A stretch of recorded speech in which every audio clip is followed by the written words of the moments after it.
Christine. And we're the C3 part of C3KW. But there's really only two of us now. Because we have the same puppet, because we both have the same long dark hair. Hi, I'm Kathleen. I'm Fernando. And I'm Whitney, and we are the KW of C3KW, and these are our puppets. Okay, so I'm Whitney, and I will be introducing problem number 27 from chapter 6, and it goes a little something like, a spaceship lands on an unknown planet. To determine the characteristics of this planet, you drop a 1.30 kilogram wrench from 5 meters above the ground and measure that it hits the ground 0.811 seconds later. The circumference of the planet is 62,400 kilometers.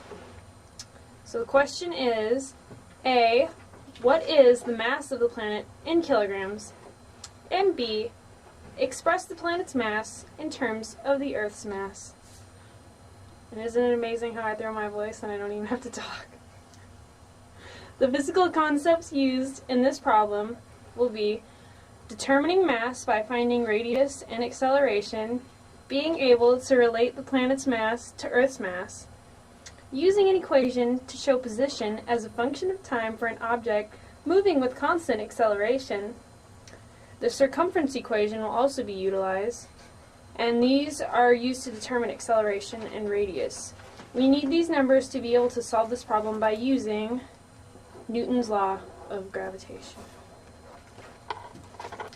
Problem 27 also represents how scientists can determine the mass of any other planet we come across.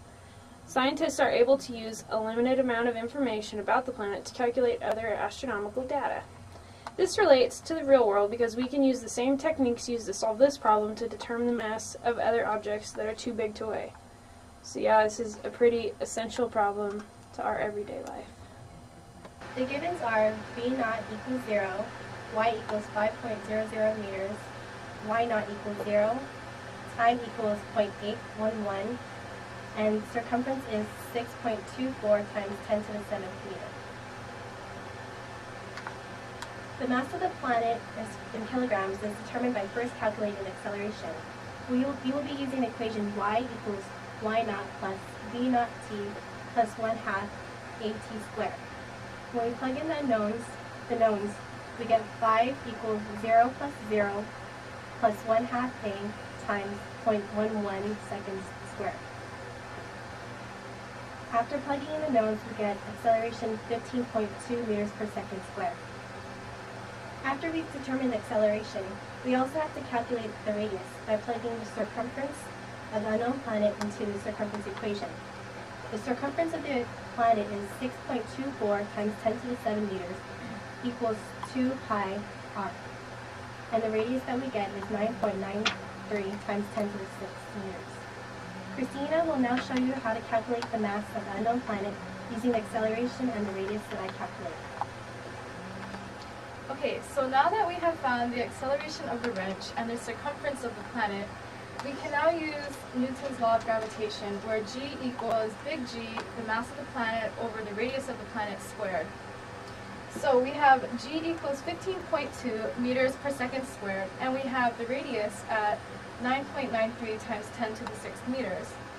Therefore, we plug in the givens into the Newton's law of gravitation, and using simple algebra, we can solve for the mass of the planet, which equals 2.25 times 10 to the 25th kilograms. Okay, so now that we found the mass of the planet and the mass of the Earth, we want to express the planet's mass in terms of the Earth's mass. So we do that by dividing the mass of the planet by the mass of the Earth, and we get 3.76 kilograms.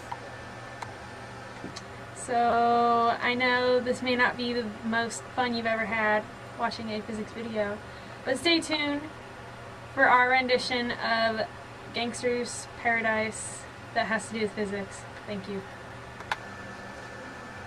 Number 62 deals with astrology and the pseudosciences. The positioning of a planet at a time of a person's birth influences the characteristics of that person. Comparing the gravitational influence of Mars when it's closest to the Earth to the gravitational influence of a medical doctor who delivers a baby, we'll examine this proposition. We're also going to assume that the doctor is 50 centimeters from the baby and has a mass of 75 kilograms. This diagram is of the Earth, the Sun, and Mars. The distance between the Earth and the Sun is 1.5 times 10 to the 11th meters, and the distance from the Sun to Mars is 2.28 times 10 to the 11th meters. This diagram shows the Earth, the Sun, and Mars so that Mars is closest to the Earth. For the first part of the problem, we're going to draw the positions of the Earth and Mars when Mars is closest to the Earth. How far is Mars from the Earth at this time? For the second part, we're going to calculate the ratio of the gravitational force the doctor exerts on the baby to the gravitational force that Mars exerts on the baby. And then finally, which is greater, that of Mars or that of the doctor? Okay, so given the radius of Mars is 2.28 times 10 to the 11th meters, and the radius of the Earth is 1.50 times 10 to the 11th meters, the orbit radius of the Earth is subtracted from the orbit radius of Mars to determine the distance at that time, which is a total of 7.80 times 10 to the 10th meters. To determine the ratio of the gravitational force that the doctor exerts on the baby to the gravitational force that the Mars exerts on the baby, we first have to separately calculate the force that the doctor and Mars exerts on the baby by using Newton's law of gravitation. Starting with finding the force Mars exerts on the baby, we plug in the mass of Mars and the radius into Newton's law of gravitation. We are then left with force equals G times 6.42 times 10 to the 23rd kilograms divided by 7.80 times 10 to the 10 meters squared. For finding the force the doctor exerts on the baby, we plug in the mass of the doctor, which is 75.0 kilograms, and the radius, which is 0.500 meters, into Newton's law of gravitation.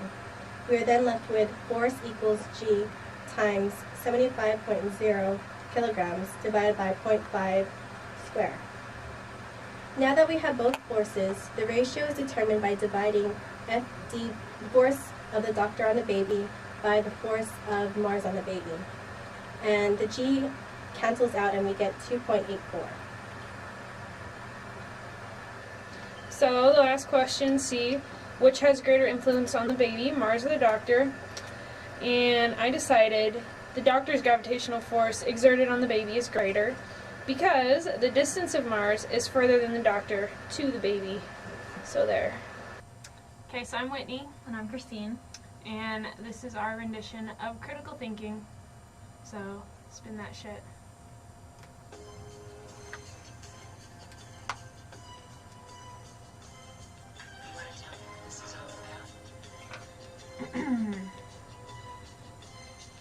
As I walk into this classroom seeking wisdom and knowledge, I think I'll start out by taking some physics in college.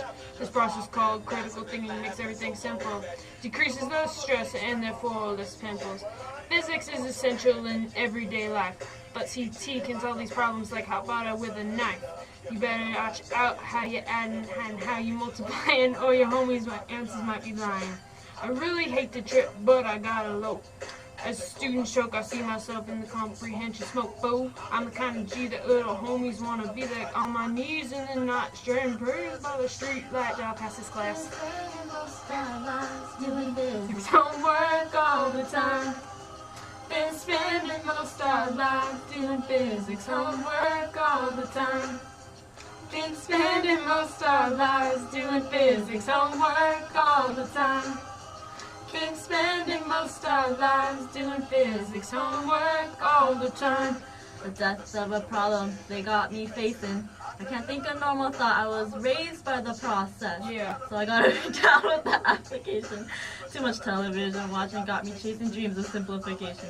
Kitted fool with money on my mind. Got my pen in my hand and a gleam in my eye. I'm a loped out student set synthesis banger. And my evaluations is down, so don't arouse my anger, fool. Grades ain't nothing but a test day away. I'm living school, do or die. What can I say? I'm a sophomore now, but will I pass the C junior year the way things is going? I don't know. Are we So blind to see that the T process lets us succeed. Tell me why. Yeah, that's it. That's it, we're done. No